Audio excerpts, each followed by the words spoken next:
Ukuran yang ketiga, berapa baikkah kita menguasai roh kita? Adakah penguasaan diri di dalam kita? Adakah kita seorang yang cepat bereaksi, cepat marah, atau kita seorang yang sabar? Amsal 16 ayat 32 mengatakan, orang yang sabar melebihi seorang pahlawan. Orang yang menguasai dirinya melebihi orang yang merebut kota. Wow.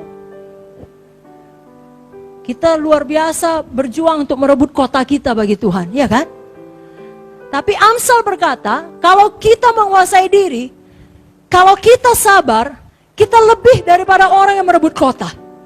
Jadi kalau saudara mau merebut kota di mana Tuhan menempatkan saudara, mulai dari diri saudara sendiri. Kuasai roh kita, kuasai diri kita, miliki kesabaran. Jangan perasaan kita, emosi kita yang menguasai kita. Kapan kita sedih, kapan kita terluka, kapan kita kecewa, maka semua isi khotbah kita mengenai luka hati kita. Jangan demikian. Kalau kita tidak menguasai roh kita, menguasai diri kita, dengan kata lain, kita membiarkan diri kita dipengaruhi oleh kehendak daging kita atau indera kita tadi.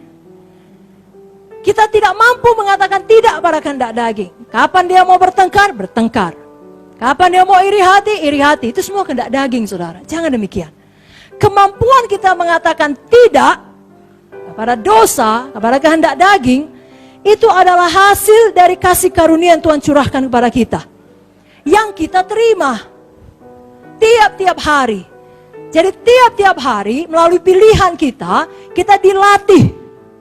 Kita disiplin diri kita untuk berkata ya kepada firman, tidak kepada daging.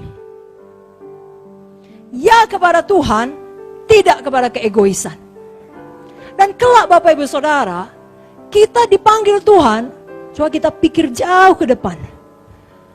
Kelak semua dunia ini akan berakhir, ada bumi yang baru, namanya Yerusalem baru. Dan kelak Tuhan akan pilih masing-masing kita sesuai dengan apa yang kita lakukan di dunia. Apakah kita akan menguasai 1 kota, 2 kota, atau 10 kota? Biarlah kita betul-betul dipilih Tuhan kelak memerintah bangsa-bangsa. Nah, kalau kita mau kelak terpilih memerintah bangsa-bangsa, mulai dari memerintah diri sendiri, saudaraku. Wahyu 2 ayat 26-27 saya bacakan.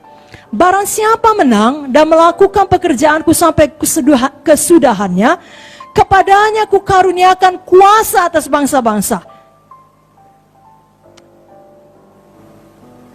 Mari kuasai hati kita, kuasai diri kita, kuasai roh kita. Kita baca tadi Amsal 4:23.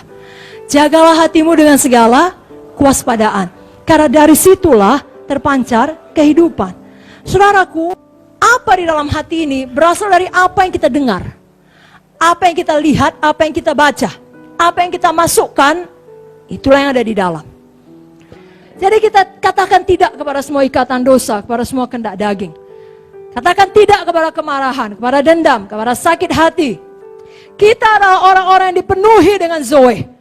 Kita mampu menguasai diri kita dengan pertolongan Roh Kudus dalam kita untuk suatu mahkota yang abadi.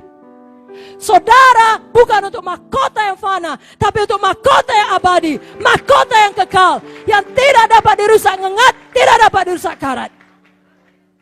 Tapi tidak mau melatih diri, jangan demikian. Amin, saudaraku. Biarlah kita memiliki Zoe, sifatnya Tuhan. Tuhan Yesus rendah hati, belajarlah kepada aku sebab aku lemah lembut dan rendah hati. Betul, saudara? Maka jiwamu akan mendapat ketenangan.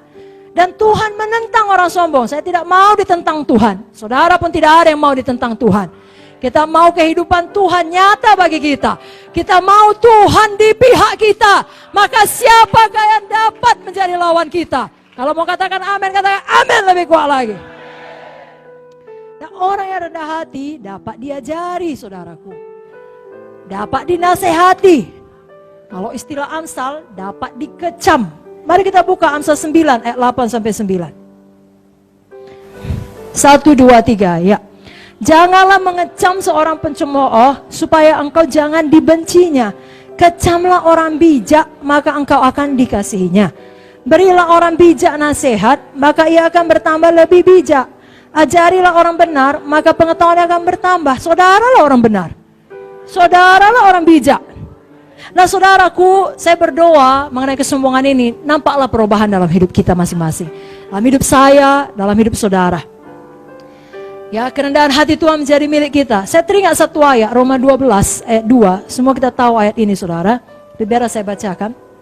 Roma 12 ayat 2. Janganlah kamu menjadi serupa dengan dunia ini, tapi berubahlah oleh pembaharuan budimu, sehingga kamu dapat membedakan manakah kehendak Allah, apa yang baik, yang berkenan kepada Allah, dan yang sempurna.